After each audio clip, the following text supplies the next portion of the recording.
Alright, so welcome back to what's probably the last video we're ever shooting in this building. My plan was to be putting together a Kent Trouvaille, but you're going to find out in a little while why that's not happening. We're going to bring it in, look at it, and talk about that. But I had a few other little things I'm going to talk about what we're going to be working on. This is something I've been trying. We're going to start out with Tracy's bike, her aluminum comp women's version. We're going to be doing a brake upgrade.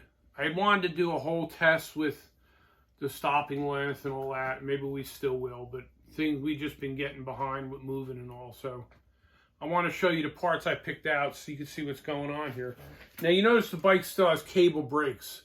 It's the only bike we have that still has cable brakes. But here's the thing. This is the size of the pads for that bike. See how big they are? How much surface they have? So this is your typical cable brake pad, a little round pad. Look how big them pads are. So I figured it was worth trying to do a little bit of an upgrade. So we have ceramic pads. I have a new 160 rear rotor. I have a new 180 front rotor. I have a 180 rotor adapter. Everything you're looking at was, I think, $28. It was under $30 delivered to the house, shipping everything off eBay. And I think it's going to make a big difference.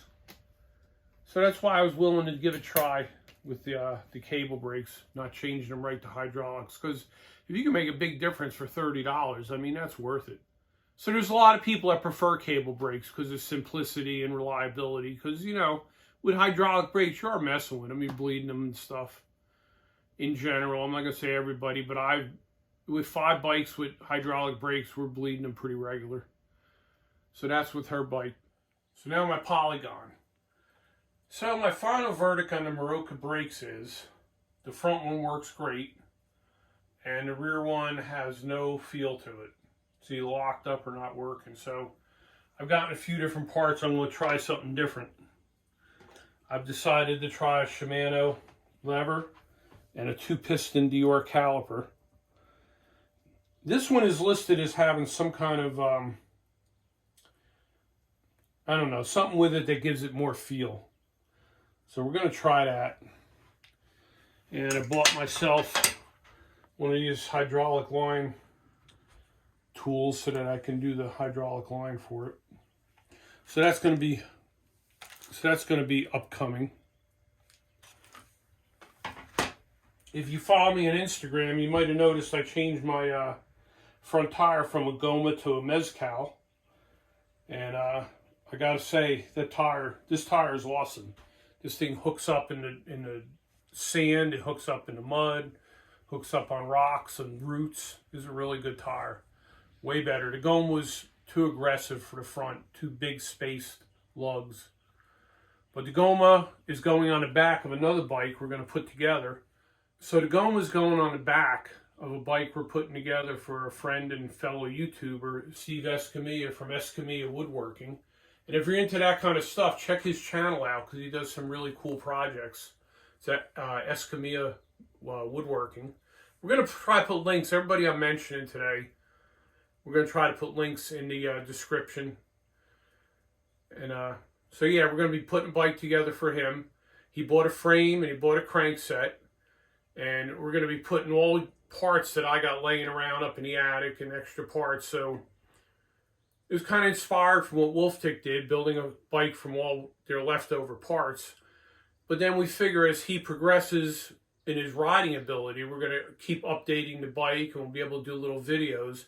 And he'll really be able to see the difference that the better parts make, the updated parts make. So that'd be really interesting. I think that'd be really fun. So now we're going to talk about my other bike. So you may remember this frame hanging up from the ceiling forever. I haven't had time to work on it. I laced up the wheels a couple weeks ago. My friend Aaron, he trued them up and tensioned the spokes for me. And I basically just put it together so I could roll it around just to get out of my way. But I really like to put it together. This is my first SRAM drivetrain. It's 11-speed GX derailleur I have for it. And while we're mentioning giving shout outs to other channels, I didn't know SRAM didn't come with a bracket for the shifter. And I want to thank Chicken Sendies. I never thanked them for this. All right, so here's the Kent Trouvaille I bought. So my plan for this last video was going to be me and my friend Aaron putting this thing together, doing a full bike shop assembly, truing the wheels, greasing the bearings. I've been watching this channel, All Out Bikes, and the guy Jason, it's his channel. He owns a bike shop, and he does a really good job. I'm really impressed the way he assembles bikes, and I was going to kind of follow that theme, like do a real bike shop assembly and all. And but you can see the way the box showed up, pretty beat up. This whole chunk of cardboard missing. And you look inside, just the way this thing was packed. Now none of this was attached. It was all just taped together. This was all ripped apart. I didn't do this. And look at the way it is in here. You know, like this thing ain't packed properly. The seat's just laying in there against the spokes and all. And honestly, I would have just dealt with all that. I've seen, you know, shipping problems before, but I'm gonna put it on my stand and show you why I can't just ignore the rest of it. I don't know how easy this is to see on the camera, but the derailleur is actually twisted in relation to the cassette. I mean, if it was anything else, if the derailleur wasn't bent, I would just put it together and not worry about it. But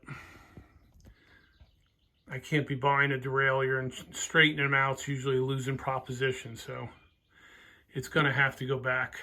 So the only thing I'm going to say is Walmart was really good about it. You know, when I called them up, they sent me a return label and all that. They have somebody picking the bike up Saturday, and they're shipping me a new one. So, I mean, I still like the bike, so I'm still hopeful that they send me one with a good derailleur, and you know, we'll be all set to go. So hopefully in the future we'll still be assembling it. We're going to do a good assembly on it. We're going to test ride it and try to do a good review of the bike. So hopefully you have that to look forward to.